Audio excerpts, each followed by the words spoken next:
Hello, David Gibson here from Thackeray Williams Leasehold team. Going into some further information about the Law Commission's proposals for changes to lease extension rules, enfranchisement rules. Essentially, this video is about the effect on leasehold houses, or at least one change that's being recommended, which could be quite important.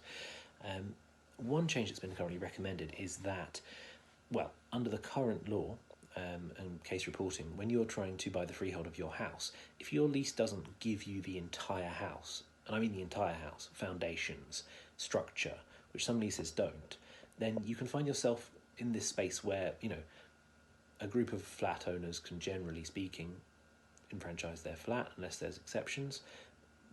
Homeowners who have a lease of a house can, generally speaking, enfranchise their house, but the exception of certain elements of your house are stopping you from getting your freehold, kind of pushing you out of being part of that club that can claim their freehold, then this can change things. This is a change proposed by the Law Commission that if your lease doesn't currently demise you the entirety of your property, essentially your house, that you're able to claim a little bit beyond your demise. So if that comes through, and that is the intention, that transpires to actually be the intention of what they mean by this recommendation, then you could essentially be getting a situation where you don't currently have a lease of your whole house, your foundations are excluded, but you're allowed to claim them when you buy your freehold, giving you your whole house and giving you back that ability to get your freehold, which was previously denied you. So there may be situations where developers wanting to keep hold of the leasehold of these houses, not wanting to be bought out, have purposely excluded certain areas of houses that they've put on long leases, like foundations,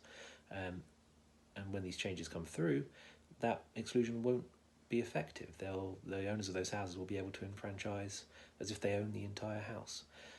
So that's another interesting development coming through, potentially as a result of the recent publication of law reforms by the Law Commission to enfranchisement law. So watch this space and see what actually develops as this progresses towards law. The next step should be in around 6 months.